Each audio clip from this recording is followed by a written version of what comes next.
Myself doctor Mehul Patel, Surat physiotherapy clinic. આજે આપણે શોલ્ડરના પેશન્ટની અંદર એસ્પેશિયલી રોટેટર કફ ઇન્જરી અથવા તો રોટેટર કફ સર્જરી રિપેર કરેલી હોય ત્યારે આપણે પીએસઆરપી પ્રોગ્રામથી પેશન્ટનું કેવી રીતે ફિઝિયોથેરાપી રિહેબ કરી શકીએ તેના વિશે થોડું જાણીશું. પીએસઆરપી જેને નથી ખબર એની માટે બ્રીફ કરી દઉં કે પીએસઆરપી એ પુણે શોલ્ડર રિહેબ પ્રોગ્રામ છે. ડિઝાઇન કરેલો છે ડૉક્ટર આશિષ બાબુરકર સરે અને I am the certified practitioner of PSRP programme.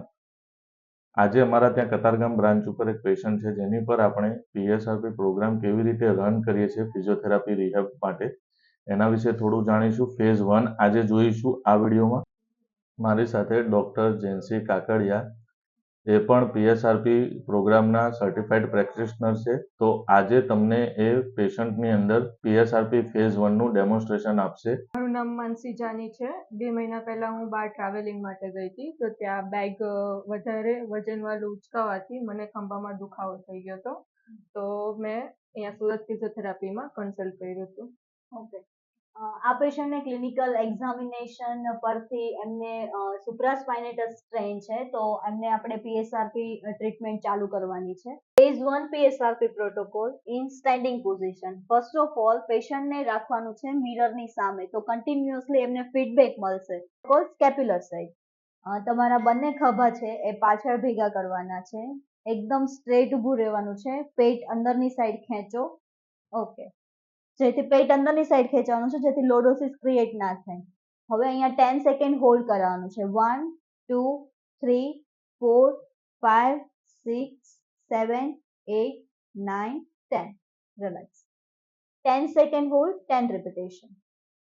Second exercise, અગાઉ જે એક્સરસાઇઝ કરી હતી એ પોઝિશનને હોલ્ડ કરીને બંને હાથ પાછળ લાવવાના છે. પેટ અંદર ખેંચો. 10 સેકન્ડ હોલ્ડ સાથે 10 repetition. First phase in prone position. પેશન્ટને પ્રોન પોઝિશનમાં રાખવાનું છે અને માથા નીચે કોઈ રૂમાલ યા તો નાનું પીલો આપવાનો છે. તમારા બંને ખભા છે એ પાછળની સાઈડ ભેગા કરવાના છે. હવે 10 સેકન્ડ હોલ્ડ કરવાનું છે. 1 2 3 4 5 6 7 8 9 10. રિલેક્સ. નાઉ સેકન્ડ એક્સરસાઇઝ. પહેલા જે એક્સરસાઇઝ કરી હતી એ સેમ પોઝિશન હોલ્ડ કરવાની છે, સાથે સાથે બંને હાથ ઉપર કરવાના છે. 10 સેકન્ડ હોલ્ડ. 1 2 3 4 5 6 7 8 9 10.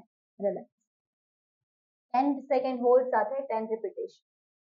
પ્રોગ્રેશનમાં બંને હાથ આગળ, ડબલ્યુ પોઝિશનમાં બંને ખભા પાછળ ભેગા કરો. હવે બંને હાથ ઊંચા કરો. હવે 10 સેકન્ડ હોલ્ડ કરવાનો છે અને કન્ટિન્યુઅસલી કમાન્ડ આપવાનો છે કે બંને ખભા ભેગા રાખવાના છે. 1 2 3 4 5 6 7 8 9 10. રિલેક્સ. 10 સેકન્ડ હોલ્ડ સાથે 10 રિપીટેશન. બંને હાથ આગળ લેવાના છે. થમ્સ અપ કરો. બંને હાથના ખભા ભેગા કરો પાછળ. સરસ. હવે બંને હાથ ઉપર કરવાના છે. 10 સેકન્ડ હોલ્ડ સાથે 10 રિપીટેશન. સેમ. બંને હાથ આગળ કરો. થમ્સ અપ કરો. બંને ખભા પાછળ ભેગા કરો. કરો ભેગા. હા, હવે બંને હાથ ઉપર કરવાના છે. 10 સેકન્ડ હોલ્ડ સાથે 10 રિપીટેશન. હમણાં જે પેશન્ટમાં મેડમે પીએસઆરપી ફેઝ 1 સ્કેપ્યુલર સેટ એક્સરસાઇઝ જે ડેમોન્સ્ટ્રેટ કરી એ પેશન્ટ ઘરે પણ કરી શકે છે અને એ એક્સરસાઇઝ 1 વીક સુધી કન્ટિન્યુ રાખવાની રહેશે.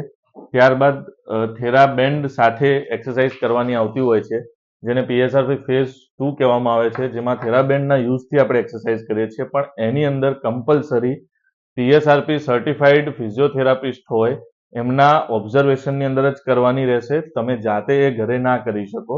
એની અંદર પરફેક્શન હોવું જરૂરી છે.